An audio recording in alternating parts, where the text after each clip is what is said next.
अस्सलाम वालेकुम वरहमतुल्लाहि वबरकातुहू। बुखारी में एक हदीस है जहाँ पे नबी करीम सल्लल्लाहु अलैहि वसल्लम ने फरमाया कि जहन्नुम में औरतों की तादाद ज़्यादा होगी। Women will form the majority of the people of hell. इस बात से अक्सर औरतें बहुत डिस्टर्ब हो जाती हैं और वो कहती हैं ये कैसे हो सकता है, हम इतना कुछ करते हैं अपने ख़ानदानों के लिए और हम फिर भी जहन्नुम में सबसे ज़्यादा होंगे। इस इशू को डील करने के लिए दो तरीके हैं। एक तो ये कि इस हदीस को किसी तरह से मैं गलत साबित कर दूं, trying to find some kind of flaw in this because according to my logic it doesn't make sense. How dare attitude. दूसरा तरीका ये है कि मैं इस बात पर फिक्र करूं कि आखिर ऐसा क्यों है। Why will most women end up in hell? तो हमें नबी करीम सल्लल्लाहु अलैहि वसल्लम ने इसकी वजूहात भी बता दी और एक वजह यह है कि औरतें शौहरों की शुक्रगुजार नहीं होती। They not grateful to their husbands. अब सवाल ये पैदा होता है कि किस बात का शुक्र, ये कि वो मुझे मारते नहीं हैं दूसरे मर्दों की तरह, या मुझे सुबह शाम खाना खाने को देते हैं, मुझे कपड़े बनाने देते हैं, ये तो सब मैं खुद ही अफोर्ड कर सकती हूँ। क्या मुझे जहन्नुम में इसलिए फेंका जाएगा? तो फिर मैं क्या कर सकती हूँ। सवाल ये पैदा होता है कि क्या आपके शौहर सिर्फ एक ब्रेड विनर की जिम्मेदारी ही पूरी करते हैं? क्या उन्होंने कभी आपकी परेशानी में आपको अच्छा मशवरा नहीं दिया? क्या उन्होंने कभी आपकी बीमारी में आपका सर नहीं दबाया, आपका ख्याल नहीं रखा? या आप थकी भी हो तो शायद आपको पानी ला के दे दिया हो, आपके लिए कॉफ़ी बना दी हो, किचन में आकर ज़रा हाथ बटा दिया हो,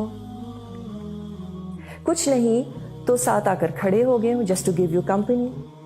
बच्चे जब तंग कर रहे हो तो उनको समझाया हो कि देखो mama does a lot for you, be nice to her. शायद बीच रात में कभी आपकी तबीयत ख़राब हो गई हो और वो उठकर फार्मेसी से आपके लिए दवा ले आए हो। शायद घर की कभी उन्होंने ग्रोसरी कर दी हो और ये भी हो सकता है कि एक आध दफ़ा ग्रोसरी बैग में से आपकी फेवरेट चॉकलेट निकल आई हो। क्या कभी ऐसा नहीं हुआ कि घर में खाना होने के बावजूद उन्होंने कहा हो चलो let's go out for dinner? क्या ये कभी नहीं हुआ कि घर की छोटी मोटी चीज़ें, कोई नल का ख़राब हो गया हो और उन्होंने अपना आधा संडे उसको ठीक करने में लगा दिया हो? और क्यों? क्योंकि आपको परेशानी हो रही थी। And I can keep going on and on. हाँ, ये बिल्कुल हो सकता है कि ये तमाम बातें आपके शौहर ना करते हों, सब शौहर इतने एक्सप्रेसिव नहीं होते। तब भी अगर हम उनकी ज़िंदगियों को देखें तो आम तौर पर सुबह से शाम तक वो जो इतनी मेहनत करते हैं, किसके लिए करते हैं? और क्या ये आसान है? हम कहते हैं सब मर्द करते हैं, what is the big deal?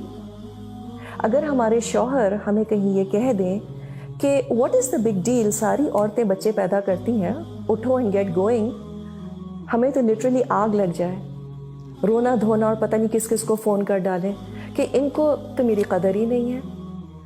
तो मर्द पत्थर के नहीं बने होते, उनका सुबह से शाम तक काम करना इज़ अ बिग डील। और हमें करना भी क्या है अपने आप को जहन्नुम से बचाने के लिए? एक लफ्ज़ अप्रिसिएशन का, थैंक यू सो मच, बस that's all Allah aspects from us.